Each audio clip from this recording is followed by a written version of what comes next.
The room is completely silent. Nothing is happening. Your phone is face down.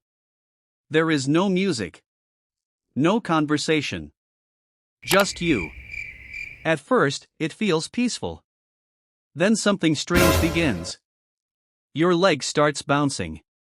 You reach for your pocket.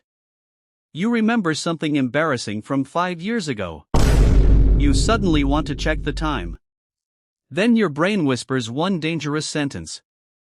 Do something. Why? Why is doing absolutely nothing so difficult? Because your brain was never designed for stillness. For almost all of human history, boredom could be deadly. Hundreds of thousands of years ago, our ancestors couldn't afford to sit around for long. No supermarkets existed. No refrigerators. No delivery apps. Every meal had to be found, hunted, or gathered. If you stayed still for too long, someone else found the food first. If you ignored your surroundings, you missed danger. A predator only needed one mistake.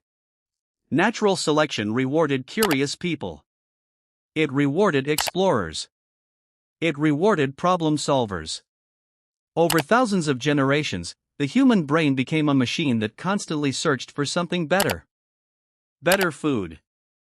Better shelter. Better opportunities. Better chances of survival. That ancient system still exists inside your head.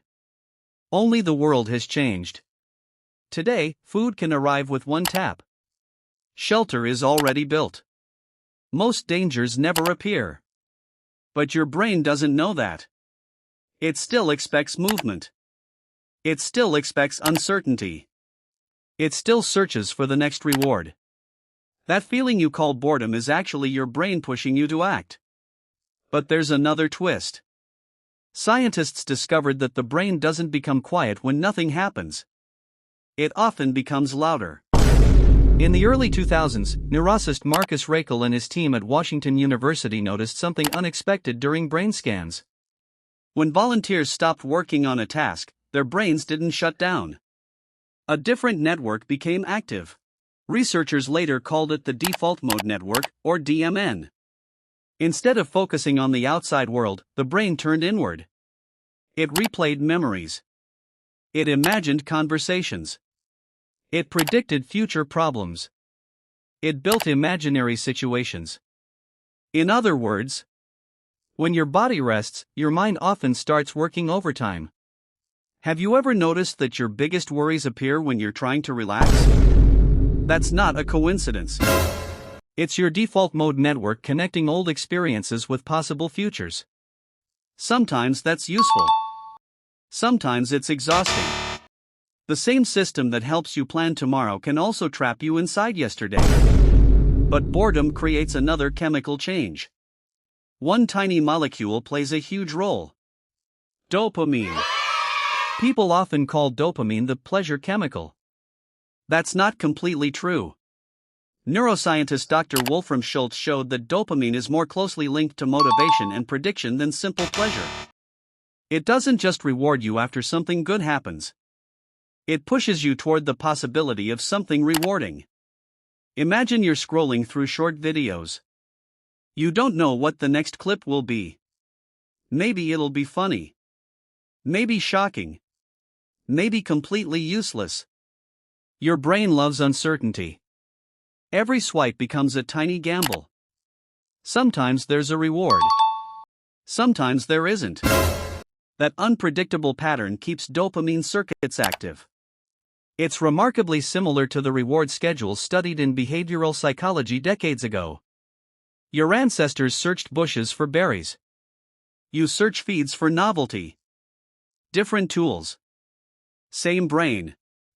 Now imagine sitting quietly with absolutely nothing happening. No surprises.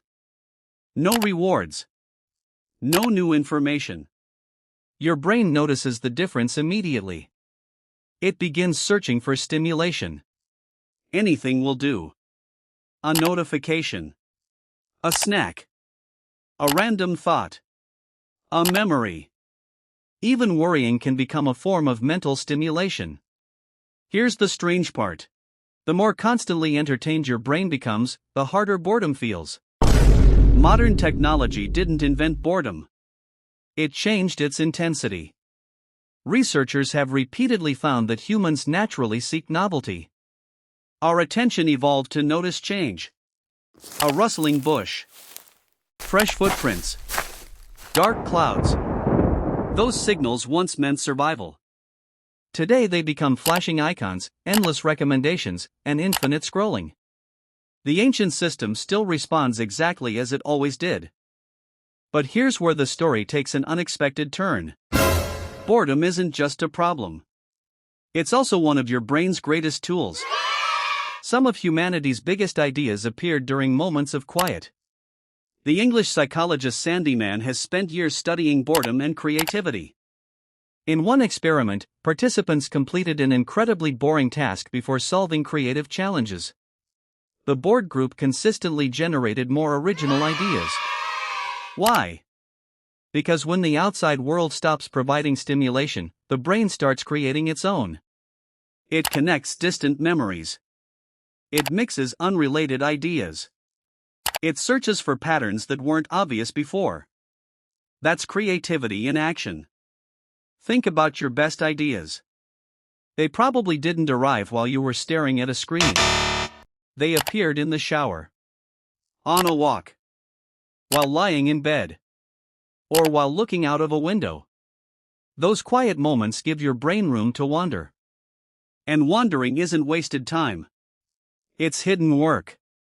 Have you ever solved a problem after giving up on it? That's your brain continuing the search in the background, even while you thought you were doing nothing. But there's a catch. There's a difference between healthy boredom and constant overstimulation. Imagine eating dessert every hour. Eventually, it wouldn't feel special anymore. The same thing happens with stimulation. If every spare second is filled with videos, messages, music, and notifications, your brain begins expecting constant rewards. Silence starts feeling uncomfortable. Stillness feels wrong. Doing nothing feels impossible. Not because your brain is broken. Because it has adapted. The world changed. Your brain didn't.